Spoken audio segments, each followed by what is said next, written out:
Landmark articles in neurology that you should know. Today we're talking about the evidence for using steroids in bacterial meningitis. And we'll be presenting a landmark article published in 2002 in the New England Journal of Medicine titled Dexamethasone in Adults with Bacterial Meningitis.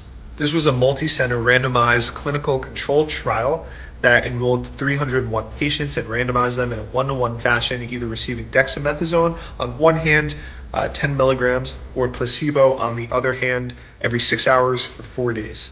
The primary outcome was Glasgow Outcome Scale measured at 8 weeks.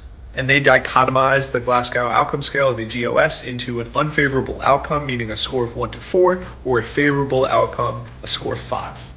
Ultimately, 15% of patients in the dexamethasone group had an unfavorable outcome compared to 25% in the placebo group with a relative risk of 0.59, and this result was statistically significant. The mortality rate in the dexamethasone group was 7% compared to 15% in the placebo group with a relative risk of 0.48, and this was statistically significant. There were no significant differences in adverse events between the groups. However, 4 participants in the dexamethasone group withdrew from the study due to adverse events compared to only 1 in the placebo group. Follow Now You Know Neuro for more information on clinical trials like this.